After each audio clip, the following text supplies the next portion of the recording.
daginn og velkomin í CCQ-stundina.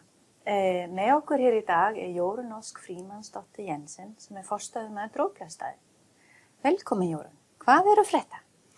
Takk fyrir að fá að koma. Það heilmikið að frétta. Við vorum að fá ISO-vottun á Droplaugarstöðum, fyrsta hjúkrunarheimili Íslands allavega og sennilega Norðurlandana. Ég ekki alveg búin að fá það staðfest. Innilega til hamingju með það. Já, takk. Getur aðeins sagt okkur söguna á því hvernig fór að stað? Jú, sagan kannski byrjar í rauninni, ég kem frá Blóðbankanum. Ég var búin að vera þar deildarstjóri í 6 ár í ISO-vottuðu umhverfi og hafði kynnst í að vinna í vottuðu umhverfi og með alla þá ferla og staðla og þessa góðu gæðahandbók sem skiptir auðvitað svo miklu máli. Og þegar ég ræði mig til Droplaugarstaða þá strax hafði ég hugmynd það að fara með heimilið inn í þetta ferli. Og ég fekk yfirmenn mína með mér, fekk stuðning í það og fyrir það ég bara mjög þakklát. Og þannig hófst vegferðin árið 2018 í ágúst þegar ég hef störf sem forstöðumaður Droplaugarstaða. Wow. Og nú vegferðin var síðan bara, eiginlega búin að vera bara ótrúleg. Upphaflega var hugmyndin að ég myndi ráða gæðastjóra, það var mín hugmynd að gera það þannig. En auðvitað fjárhagur svona hjúkrunarheimilis bara þröngt stakkur skorinn. Og ég reyndi að sækja styrk til framkvæmdasjóðs aldraðra fyrir því að geta ráðið þá gæðastjóra í þetta verkefni. En það gekk ekki eftir og fljótlega var svona ljóst að ég væri ekki að fara þá leiðina. Og ég held að það hafi eiginlega svolítið verið okkar gæfa á Droplaugarstöðum. Og þannig að það sem við gerum að við í rauninni stofnum gæðaráð, 10 saman og þá með svona stjórnendahópinn svolítið og lykilaðila úr starfseminni. Og þar sem hver og einn fekk bara sitt hlutverk. Og þannig höfum við unnið þetta. Við erum búin að vinna þetta í mikil samvinnu og þetta bara frábært starfsfólk sem var svo til í breytingar. Það náttúrulega frábært og ég man sérstaklega að þú kom til okkur og svo endar með að þið byrjaði með CCQ. Svo stendur náttúrulega á marga einingar en getur þú sagt maður aðeins frá hvernig byrjaði á, hvaða einingu CCQ byrjaði á? Til að innleiða vottunarferlinu. Það kannski líka mikilvægt að segja, ég kem úr Fókalum hverfinu, frá Blóðbankanum. Og þannig að það fyrsta í rauninni að fara að velja hvaða gæðakerfi ætla við að nota við þetta. Og þar hitti ég þig sennilega í fyrsta skipti og ykkur hér hjá Origo, að þar sem við vorum að velta og ég að velta fyrir mér Fókal og fá kynningu á CCQ-lausninni. Ástæðan fyrir því að CCQ var fyrir valinu var þessi netlausn, þetta í skýinu og hver og einn starfsmaður getur í rauninni farið inn í gæðakerfið og unnið í því og allir í gæðaráði gátu unnið í því hvar sem Og þannig, og ekki síður, að starfsmenn geta hreinlega skoðað skjöl, skoðað gæðahandbókina bara alveg í símanum sínum. Það náttúrulega stóru vinnustaður. Já, einmitt. Hvað starfa margir hjá ykkur? Það 160 manns á hverjum tíma og það þetta ekki þannig vinnustaðar að þessi allir sitja allir við tölvu eða eitthvað slíkt. Nei, ég ætla einmitt að spyrja það, allir starfsmenn eru ekki með sína eigin tölvu? Nei, það bara engan veginn þannig. En fólk skoðar þetta í símanum og getur flett upp skjölum í símanum, getur verið með sín uppáhaldsskjöl og staðfest lestur á skjölum og annað slíkt. Og þetta er bara mjög mikilvægt allavega fyrir starfsemi eins og okkar að hafa þann háttinn. Þú komst aðeins inn á teyminu og þið stofnaði gæðaráð. Getur þú sagt aðeins frá hvernig uppbyggingin á þessa gæðaráð og hvað hlutverk sem þau sinni hjá ykkur? Já, gæðaráð samsett sem sagt úr, þetta rosalega langur ferill. Það ofsalega margt sem að gerist á leiðinni þegar við erum að innleiða þetta. Og hugsunin við skiptum gæðahandbók í kafla eftir í rauninni starfseiningum. Gæðaráð svolítið sniðið að því. Þannig að það yfir sjúkraþjálfarinn þar, iðjuþjálfinn, það einstaklingur frá eldhúsi, frá skrifstofu, frá hjúgrunnu, þar voru deildastjórarnir og hjúgrunarstjóri sem að hafa skrifað öll skjölin í hjúgrunarhlutanum og þannig í rauninni verður gæðahandbókin til. Allir þessir einstaklingar höfðu sitt hlutverk í því að skrifa gæðahandbókina. Sem þýðir það í raun og veru að ábyrgðin eru dreift bara þvert yfir reksturinn. Hún er mjög dreifð yfir bara starfsemina og það vinnur enginn svona einn. Nei. Og það þess vegna segi ég það var okkar heppni að gæðastjórinn var ekki ráðinn að fara að setja einhvern veginn heila starfsemi svona í hendurnar á einum aðila sem hefði síðan þurft að fara að skrifa og fá fólk með sér. Það hefði allavega breytt ferlinu mikið. Hvað fannst þér var helsta áskoranir við horfa svona aðeins tilbaka núna síðastlega árs? Stærsta áskorunin var að fá fólki með sér. Það var þetta bara, það var þar sem ég átti von á að ég myndi bara lenda á vegg. Komandi inn í svona, þú veist, hvað segir maður, svolítið fastheldi kannski skipulag og ætla að fara í svona breytingar. Og það var það sem kom mér líka mest á óvart, hvað fólk var tilbúið í breytingar. Og bara mannauðurinn sem er til staðar, það var mjög spennandi vegferð og skemmtileg og búin að vera og er enn. Var þetta þá gæðahandbókin sem þið komum á stað með að skjalfesta skjöl niður, sem sagt, þvert yfir reksturinn, eða var þetta einhver annan eining sem þið byrjaði á? Hvernig var röðin að það? Já, hvernig við tókum inn, kerfið og alla þá, við byrjum á gæðahandbókinni. Við byrjum að skrifa gæðahandbókina og þar byrjum að búa til kóngulóna og reyna að sjá skipulagið og fatta hvernig við ætluðum að gera þetta.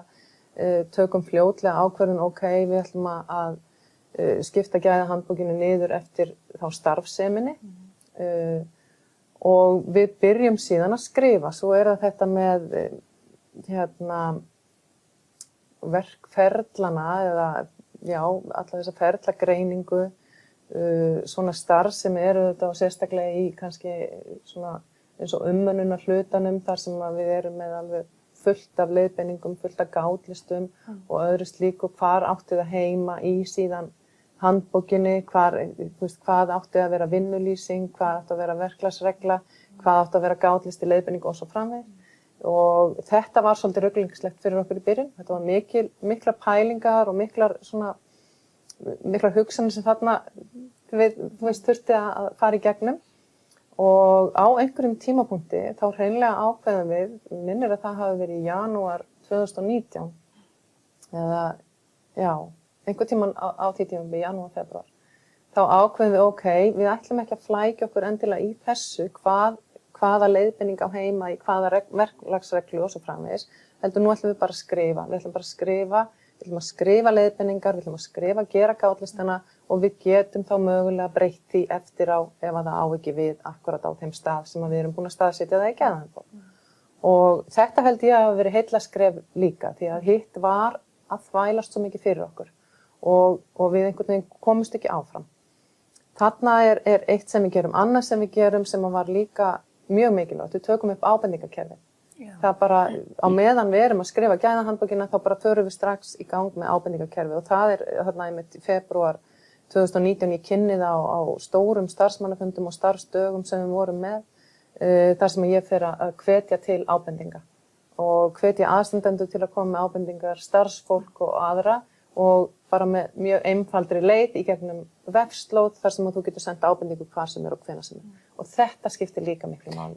Einmitt, því þetta er náttúrulega leiðin til að við getum gert betur á morgun en í dag. Já, og fá strax upplýsingarna, hvar þurfum við að lagfæra, hvar erum við að gera eitthvað, við getum gert betur. Það er það sem við viljum gera. Eitt af því sem er í ISO-vottun, sem er mjög mikilvægt þátt í ISO-vottun, er náttúrulega með stöðuumbætur. Og við viljum alltaf gera betur á morgun en í dag og ábendingakerfið er nú eina leiðin til það. En ef við horfa svolítið baka núna á þetta ferðalag, er það eitthvað sem þú séð þetta myndi nú vilja gera öðruvísi í framtíðina? eitthvað sem þið hefur lært á þann fyrir reynslubankan að þetta gerir það sjálfsög, sjálfsög er nú búin að gera vel að þið er búin að ná vottun, en ef þú horfa svolítið rannsaka sjálfan þig, hvað sérðu myndi kannski vera aðeins öðruvísi á morgun en í dag?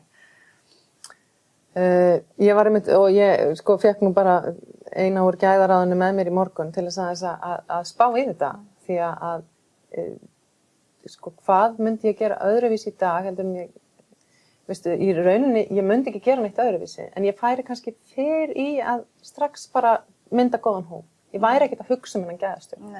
Það er það sem ég myndi gera öðruvísi. En að öðru leyti, þá finnst mér bara, veistu, þetta gæti í rauninni ekkert hafa gengið betur. En, og segjandi það, það var líka atriði sem að skipti miklu máli í þessari vegferð. Og það var þetta, ok, hvað ætlum við að gera þetta á löngum tíma? Ok, maður er komið með góðan hóp, maður er komið með mótivasjónina, þú er komið með fólki með þér og við erum alveg til í þetta. Við ætlum bara, ok, við ætlum að gera þetta, við ætlum að fá vottun. Við ætlum ekki bara að búið til gæðahandbók. Og ég segi bara, ef ég get ráðlagt einhverjum, skilurðu, þú veist, fariði bara alla leið og ekki taka of langan tíma í það. Nei, það kemur þreyta, það kemur þreyta og það er þreytan og þá fer að koma mótstaða og þú veist, þú þarft eiginlega að halda þessu bara á dampi þangað til að þetta er bara komið. Og ekki of langt á milli, þú veist, úttektana. Fórum fyrst í forúttekt, síðan kemur úttekt í nóvember og við bara ákveðum okkur fullnaða vottum bara í febrúar. Og sko, talandi ég meina, allt sem búið er að vera að gerast á leiðinni, sko, að síðasta hausta þá kemur upp Legionella á Dróplastöðum. Við erum að glíma við hana fram á jólum. Jólin þá kemur upp nórósýking.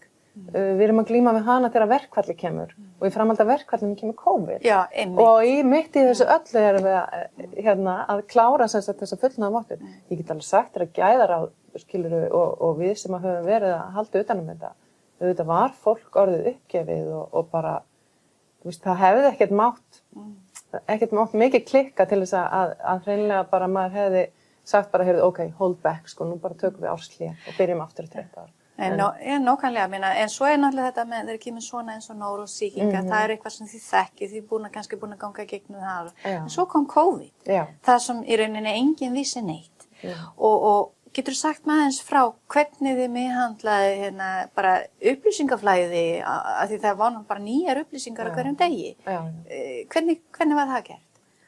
Þar komið með bara gæðahandbókin sem vel og kerfið sem að ég bara lofsama kannski allt og mikið, en mér finnst þetta bara mjög gott kerfi.